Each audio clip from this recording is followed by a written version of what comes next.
اعوذ باللہ من الشیطان الرجیم بسم اللہ الرحمن الرحیم اتل ما اوحی الیک من الکتاب واقم الصلاة الی آخرہ۔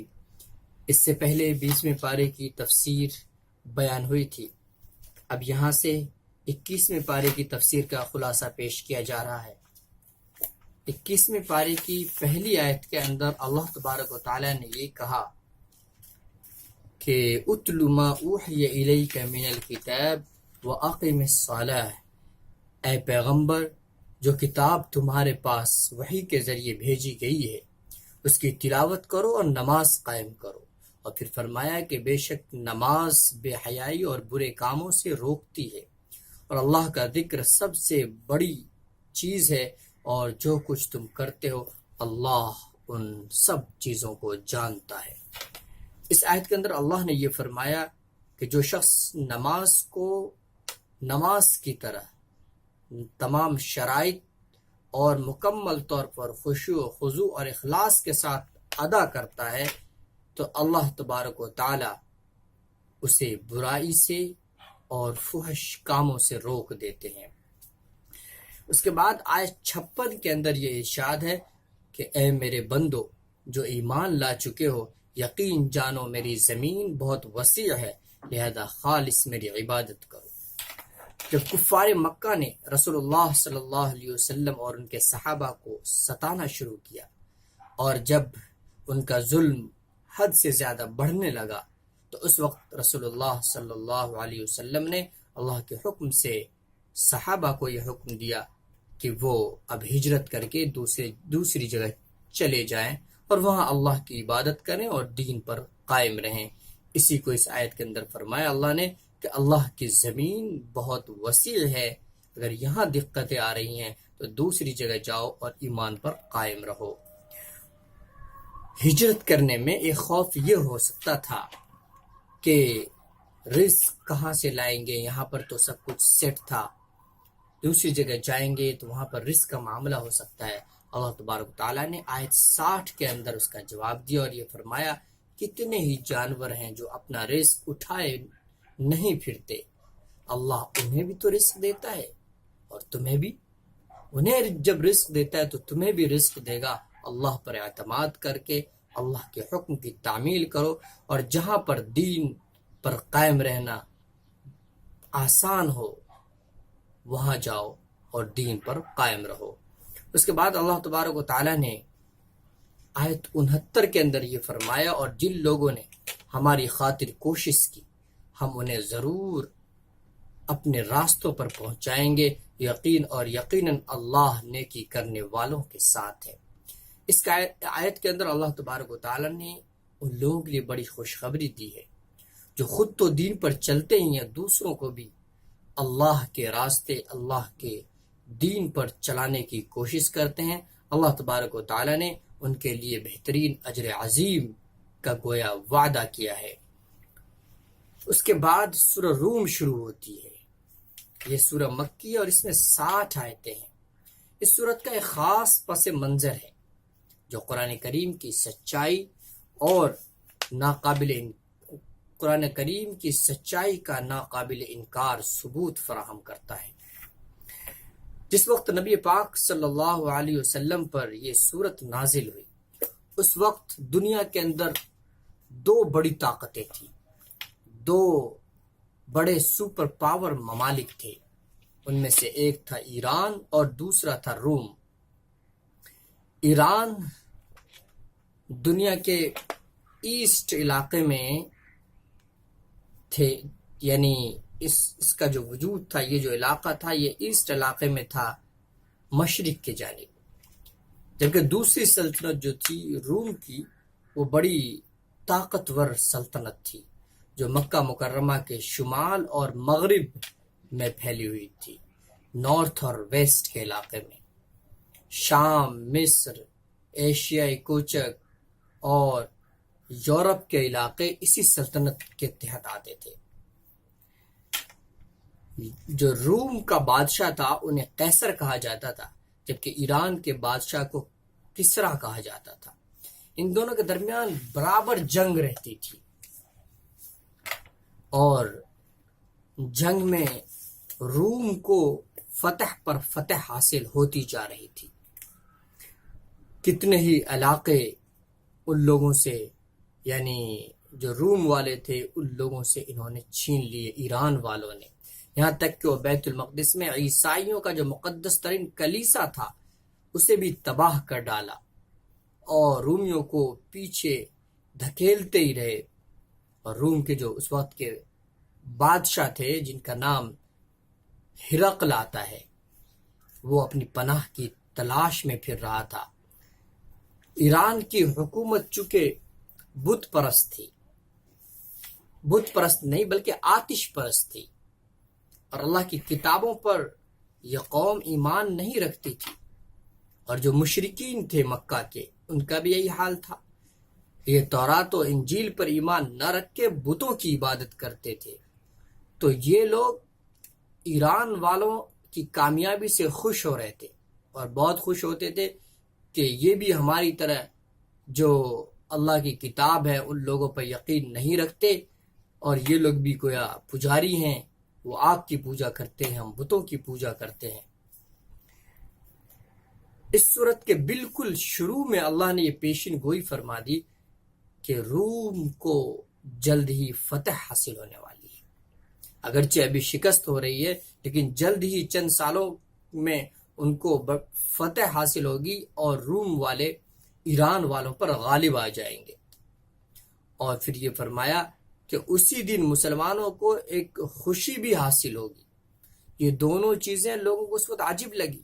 کفار مذاق اڑانے لگے کہ دیکھو جو روم والے ہیں ان کی فتح کی بات کر رہے ہیں، حالانکہ مستقل روم کو شکست ہو رہی ہے، اس لیے کہ روم جیسے بھی تھے وہ اہل کتاب تھے کم سے کم، اور جو ایران والے تھے وہ تو بالکل کافر مشرک تھے ہی.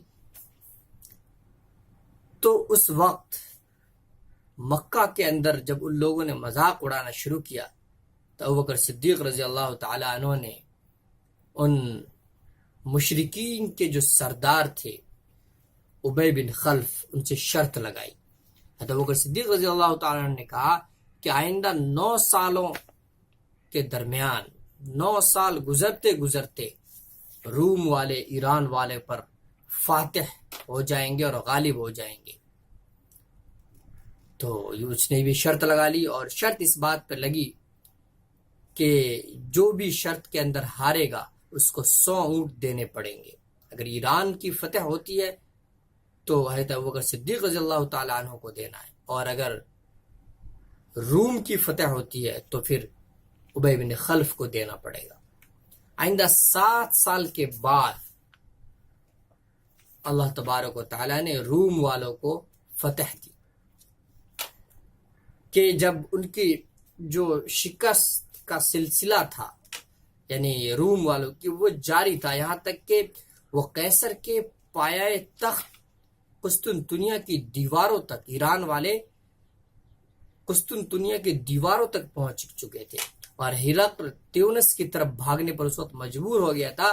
پھر کیا ہوا کہ ہرقل نے مجبور ہو کر ایرانیوں پر حملہ کر دیا پیچھے کی جانب سے. مرتا کیا نہ کرتا، اس نے یہ تدبیر اختیار کی اور حملہ کیا جس میں پورا پانسا ہی پلٹ گیا. ایسی کامیابی حاصل ہوئی ہرقل کو کہ اس کو فتح حاصل ہو گئی. اس پیشن گوئی کو 7 سال ہی گزرے تھے جبکہ 9 سال تک کی شرط تھی. تو اس وقت جو ابی بن خلف تھا اس کا انتقال ہو چکا تھا. مسلمانوں کو بڑی خوشی ہوئی اس سے، اور دوسری بات یہ ہوئی کہ یہ وہ وقت تھا جب جنگ بدر کے اندر رسول اللہ صلی اللہ علیہ وسلم کو فتح حاصل ہوئی تھی. تو ایک تو جنگ بدر سے فتح حاصل ہوئی، اور دوسری طرف جو روم والے تھے، غلبت الروم جس کو قرآن نے کہا ہے کہ روم والے غالب آ گئے. تو یہ دونوں چیزیں ایک ساتھ ہوئی جس کو قرآن کریم نے کہا تھا قرآن کریم کی سچائی کی ایک بڑی دلیل ہے. بہرکیف اس وقت ابی بن خلف جو تھا وہ مر چکا تھا. اس کے جو بیٹے تھے اس نے شرط کو پوری کرنے کے لیے اس نے 100 اونٹ ہے تو بکر صدیق رضی اللہ تعالی عنہ کو اس نے دیا. لیکن جس وقت شرط لگی تھی اس وقت 2 طرفہ شرط جو ہے وہ جائز تھی، اور جس وقت 7 سال گزرنے کے بعد رومیوں کو فتح ہوئی ہے اس وقت یہ 2 طرفہ شرط جسے جوا کہا جاتا ہے یہ شرط ناجائز ہو چکی تھی. اسی لیے اللہ کے رسول صلی اللہ علیہ وسلم نے یہ نہیں کہا کہ مت لو اس سے، یہ نہیں کہا کہ انہیں واپس کر دو، بلکہ یہ کہا یہ جو اونٹ ہے اسے اپنے استعمال میں نہ لاؤ بلکہ غریبوں میں تقسیم کر دو، اس لیے کہ اگر انہیں دیا جاتا تو وہ پھر مسلمانوں کے خلاف اس کا استعمال کرتے اس دولت کو. اسی لیے شروع میں بینک کے اندر جب مسلمانوں کے انٹرسٹ کی رقم جمع ہو گئی، انہیں یہ علماء نے کہا کہ اپنی رقم نکال لو، سود کی رقم چھوڑ دو.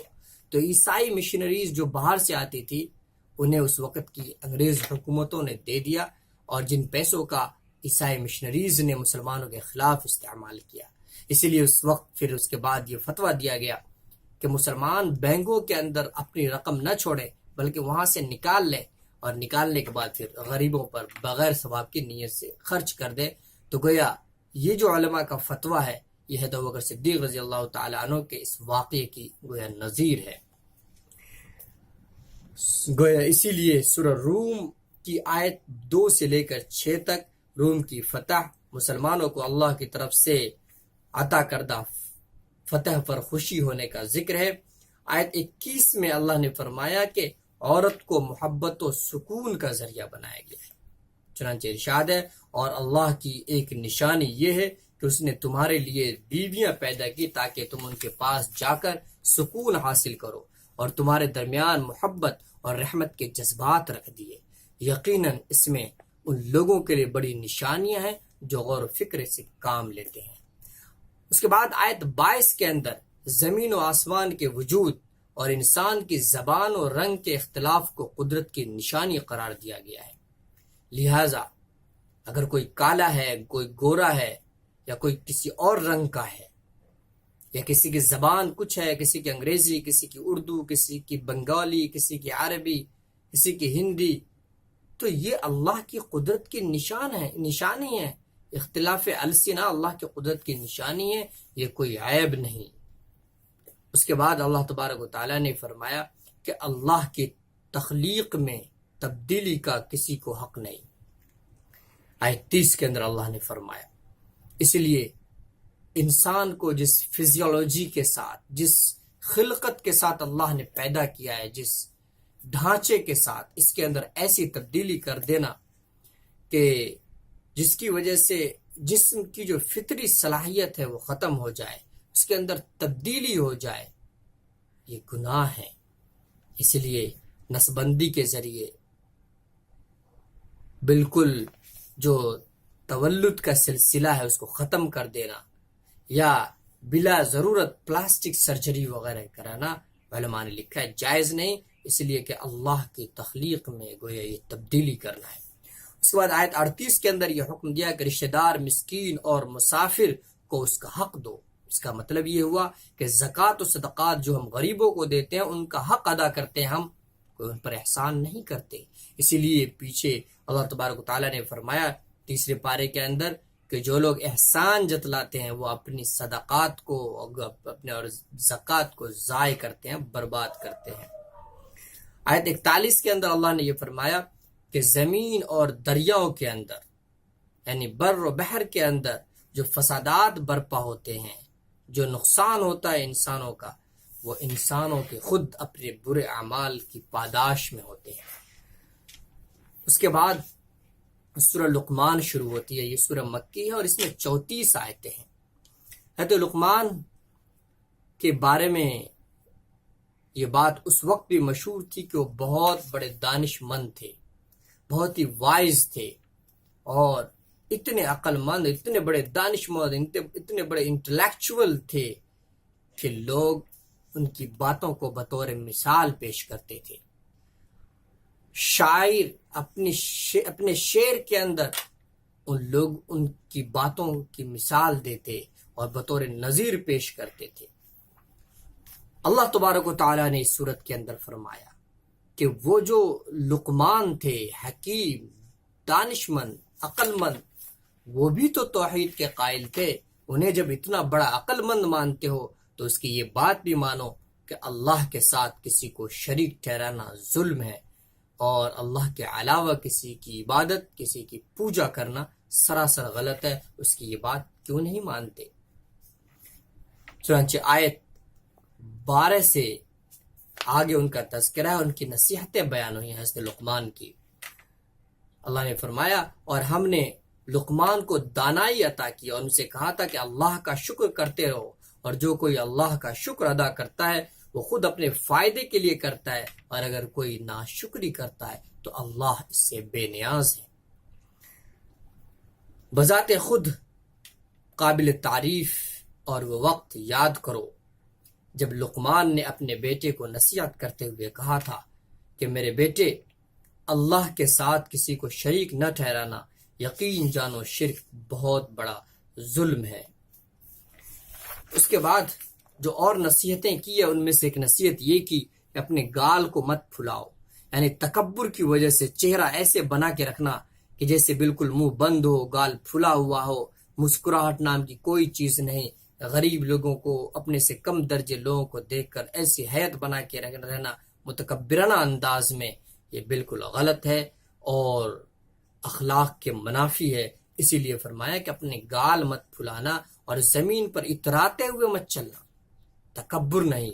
اور یقین جانو کہ اللہ کسی اترانے والے شیخی باز کو پسند نہیں کرتا، اور اپنی چال میں اعتدال اختیار کرو اور اپنی آواز آہستہ رکھو، بے شک سب سے بری آواز گدھوں کی آواز ہے۔ بلا وجہ چلانا نہیں چاہیے، نرم آواز میں، معتدل آواز میں، اچھے سے سویٹنیس کے ساتھ گفتگو کرنی چاہیے۔ اس کے بعد سورہ سجدہ شروع ہوتی ہے۔ یہ سورہ مکی ہے اور اس میں 30 آیتیں ہیں۔ نبی کریم صلی اللہ علیہ وسلم جمعہ کے دن نماز فجر میں کثرت سے اس سورت کو پڑھا کرتے تھے، اور آپ صلی اللہ علیہ وسلم کا یہ بھی معمول نقل کیا گیا ہے کہ رسول اللہ صلی اللہ علیہ وسلم سوتے وقت سورہ ملک اور اس سورت کو یعنی سورہ سجدہ کی تلاوت کیا کرتے تھے، ضرور تلاوت کیا کرتے تھے۔ اس طرح کے الفاظ ہیں۔ اس سورت کا موضوع بنیادی عقائد، توحید، حضور صلی اللہ علیہ وسلم کی رسالت اور آخرت وغیرہ کو ثابت کرنا ہے۔ چنانچہ آیت 17 میں ارشاد ہے، چنانچہ کسی انسان کو کچھ پتہ نہیں ہے کہ ایسے لوگوں کے لیے آنکھوں کی ٹھنڈک کا کیا سامان ان کے اعمال کے بدلے میں چھپا کر رکھا گیا ہے۔ آیت 18 میں ارشاد ہے، بھلا بتاؤ کہ جو شخص مومن ہو کیا اس شخص کے برابر ہو جائے گا جو فاسق ہو؟ ظاہر ہے کہ وہ برابر نہیں ہو سکتے۔ اس کے بعد سورہ احزاب شروع ہوتی ہے۔ یہ سورہ مدنی ہے اور اس میں 73 آیتیں ہیں۔ اس سورت کے اندر چار بڑے واقعات مذکور ہوئے ہیں۔ سب سے پہلا واقعہ ہے جنگ احزاب کا واقعہ، پھر جنگ قریظہ، اسی طریقے سے منہ بولے بیٹے کے تعلق سے جو حکم آیا ہے اور اس سلسلے میں جو واقعہ پیش آیا وہ، اور امہات المومنین نے جو نفقے میں اضافے کا مطالبہ کیا اس کا ذکر ہے۔ جو کفار تھے، کفار مکہ، جنگ بدر میں ان کو شکست ہوئی، جنگ احد کے اندر ان کو کچھ کامیابی ملی، لیکن اس کے باوجود مسلمانوں نے ہمت نہیں ہاری۔ اس لیے اس کے فوراً بعد جب رسول اللہ صلی اللہ علیہ وسلم کو پتا چلا کہ مکہ والے پھر جنگ کے لیے آ رہے ہیں، تو پھر رسول اللہ صلی اللہ علیہ وسلم نکلے ہیں، اور جو زخموں سے چورتے صحابہ، انہیں جب کہا ہے ساتھ چلنے کے لیے تو وہ بھی ایک دم سے چلے ہیں۔ اس حوصلہ اور اس بہادری و شجاعت کو دیکھ کر کفار ڈر گئے ہیں اور واپس ہو گئے ہیں۔ تو گویا اس میں بھی، احد میں بھی ان لوگوں کو وہ کامیابی نہیں ملی جو وہ چاہتے تھے کہ مسلمانوں کا خاتمہ کر دیں گے۔ چنانچہ ان لوگوں نے اب یہ چاہا کہ اب حملہ کر کے پھر سے ان لوگوں کا خاتمہ کر دے، مدینہ سے مسلمانوں کو مٹا دے، اور اس کے لیے انہوں نے جتنے بھی آس پڑوس کے چھوٹے چھوٹے ممالک تھے، چھوٹے چھوٹے قبیلے تھے، ان لوگوں کو متحد کرنا شروع کیا، اور ان لوگوں کو متحد کیا، ان تمام قبیلوں کو ساتھ لیا، اور مکہ والے بڑی تعداد میں جنگی سامان، گھوڑے اور دیگر سامان کے ساتھ حملہ آور ہونے کے لیے وہاں سے کوچ کیے ہیں۔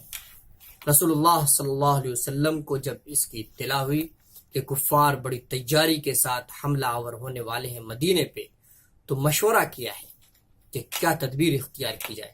حضرت سلمان فارسی رضی اللہ تعالیٰ عنہ نے فرمایا کہ ہمارے علاقے میں ایسا ہوا کرتا تھا کہ جب باہر سے کوئی دشمن کی فوج حملہ آور ہوتی تھی تو اس سے پہلے وہ لوگ اپنے شہر سے کے سامنے خندق کھود دیتے تھے راستوں میں، تاکہ وہ لوگ اس کو عبور کر کے نہ آ سکیں۔ اس لیے ہمیں بھی ایسا ہی کرنا چاہیے۔ رسول اللہ صلی اللہ علیہ وسلم کو ان کی یہ تدبیر پسند آئی اور یہ فیصلہ کر لیا گیا کہ خندق کی کھدائی ہوگی۔ چنانچہ خندق کی کھدائی شروع ہوئی اور بہت بڑا خندق کھودا گیا، اور پھر جو کفار آئے تو جب دیکھا کہ خندق ہے پار نہیں کر سکتے، اس لیے کہ ان کے پاس جانور تھے، گھوڑے تھے، اگر ایک بار وہ لوگ کس طریقے اس میں ڈال بھی دیتے تو ان جانوروں کو اور ان لوگوں کے لیے اوپر ہونا بہت مشکل ہو جاتا۔ اس لیے وہ لوگ وہیں پہ ٹھہر گئے اور وہیں سے کچھ مقابلے کرنے لگے، کچھ تھوڑی بہت نوک جھونک بھی ہوئی۔ اللہ تبارک و تعالیٰ نے اس موقع پر خاص مدد کی، اور مدد اس طریقے سے کی کہ تیز آندھی اللہ نے بھیجا، جس کی وجہ سے دشمن کے خیمے اکھڑ گئے، ان کی دیگیں الٹ گئیں، جو کھانا بنانے کے لیے دیگ لائے تھے وہ چولہے تباہ ہو گئے، اور سواری وغیرہ بدک کر بھاگنے لگے، دشمن پریشان ہو گئے۔ چنانچہ وہ لوگ پریشان ہو کر واپس جانے پر اور بھاگنے پر مجبور ہوئے۔ اللہ نے یہ مدد کی ہے، اس کا ذکر ہے۔ اس کے بعد اس صورت کے اندر جنگ بنی قریظہ کا بھی ذکر ہے کہ اس جنگ کے اندر، یہ جنگ احزاب کے اندر، جو مدینے کے اطراف میں بنو قریظہ، بنو نذیر، یہ دو یہودی کے قبیلے تھے، ان میں سے بنو قریظہ نے یہ کیا کہ ان سے معاہدہ تھا۔ دراصل رسول اللہ صلی اللہ علیہ وسلم جب وہ آئے تو ان سے معاہدہ ہوا تھا کہ یہ لوگ نہ تو ان کے جان و مال کے ساتھ چھیڑخانی کریں گے، نہ وہ لوگ ان کے ساتھ جان و مال کے ساتھ چھیڑخانی کریں گے۔ گویا امن کا معاہدہ ہوا تھا، اور یہ بھی معاہدہ ہوا تھا کہ ان دونوں میں سے ہر ایک دوسرے کی دشمن کی مدد نہیں کریں گے۔ لیکن اس کے باوجود ان لوگوں نے سازش کی، اور جو کفار آئے تھے باہر سے، ان سے مل کر یہ کوشش کی کہ ان کے ساتھ مل کر مسلمانوں پر حملہ آور ہوں اور ان کی مدد کریں یہاں رہ کر۔ اللہ کے رسول صلی اللہ علیہ وسلم نے ان کے بارے میں یہ حکم دیا۔ جب وہ لوگ واپس چلے گئے تو یہ جو آستین کے سانپ تھے، جنہوں نے مسلمانوں کی پشت میں خنجر گھونپنا شروع کیا، جس وقت مسلمان پریشانی کے عالم میں تھے، اللہ کی طرف سے حکم آیا کہ انہیں ان کی بدعہدی کا مزہ چکھاؤ۔ چنانچہ رسول اللہ صلی اللہ علیہ وسلم نے ان کے خلاف جنگ کا اعلان کیا ہے، اور یہ لوگ مدینہ چھوڑ کر جانے پر مجبور ہوئے ہیں۔ اس کے ساتھ ہی ایک اہم واقعہ یہ مذکور ہوا ہے اس صورت کے اندر کہ رسول اللہ صلی اللہ علیہ وسلم نے زید ابن حارثہ کو متبنہ بیٹا بنایا تھا، ایڈاپٹڈ سن بنایا تھا۔ یہ حضرت زید ابن حارثہ حضرت خدیجۃ الکبریٰ رضی اللہ تعالی عنہا کے غلام تھے۔ انہوں نے رسول اللہ صلی اللہ علیہ وسلم کو ہبہ کر دیا تھا، رسول اللہ صلی اللہ علیہ وسلم نے انہیں آزاد کر دیا اور پھر اپنا بیٹا بنا لیا تھا۔ تو اللہ نے یہ حکم دیا کہ جو بیٹا ہوتا ہے، لے پالک بیٹا، جو ایڈاپٹڈ چائلڈ ہوتا ہے، وہ اپنا سگا بیٹا اور سگی اولاد نہیں ہو سکتی۔ ان کا حکم وہ نہیں ہوگا جو سگی اولاد کا، مثال کے طور پر وراثت میں تو بیٹے کو جو وراثت میں حصہ ملتا ہے وہ اس بیٹے کو، یعنی متبنہ بیٹے کو نہیں ملے گا، اس لیے کہ یہ حقیقی اولاد نہیں ہے۔ اسی طریقے سے بیٹی کی جو بیوی ہے اس سے انسان کبھی نکاح نہیں کر سکتا اگرچہ بیٹے کا انتقال ہو جائے، لیکن متبنہ بیٹے کی بیوی کے ساتھ وہ رشتہ نہیں ہے، اسی لیے اگر اس کا انتقال ہو جائے، اس نے طلاق دی تو اس سے نکاح ہو سکتا ہے۔ لیکن کفار یہ سمجھتے تھے کہ اس کے ساتھ بھی نکاح نہیں ہو سکتا، یعنی جو متبنہ ایڈاپٹڈ سن ہے اس کی بیوی کے ساتھ بھی کبھی نکاح نہیں ہو سکتا اگرچہ وہ طلاق دے دے۔ اس رسم کو ختم کرنے کے لیے عملی طور پر اللہ کے رسول صلی اللہ علیہ وسلم کو حکم دیا کہ اس رسم کو ختم کرے۔ چنانچہ ہوا یہ کہ شروع میں رسول اللہ صلی اللہ علیہ وسلم نے حضرت زید بن حارثہ کا جو نکاح کرایا وہ حضرت زینب بنت جہش سے، جو رسول اللہ صلی اللہ علیہ وسلم کی پھوپھی ذات بہن تھی۔ خاندانی شرافت اور اعلیٰ طبقے سے تعلق رکھنے کی وجہ سے ان کو یہ شادی پسند نہیں تھی، لیکن اللہ کے رسول صلی اللہ علیہ وسلم کا حکم تھا، اسی لیے انہوں نے ان سے شادی کر لی۔ حضرت زید بن حارثہ کو شکایت رہتی تھی کہ جو خاندانی تفوق ہے وہ چیز ان کے ذہن سے گئی نہیں ہے، حضرت زینب بنت جہش کے ذہن سے، جس کی وجہ سے ان کا آپس میں جو میاں بیوی کا تعلق تھا وہ بہت اچھا نہیں تھا۔ اس لیے زید بن حارثہ نے فیصلہ کر لیا تھا کہ ان کو طلاق دے دے۔ پھر طلاق بھی دے دی۔ طلاق دینے کے بعد اللہ تبارک و تعالیٰ نے یہ حکم دیا رسول اللہ صلی اللہ علیہ وسلم کو کہ ان کی بیوی سے نکاح کر لیں۔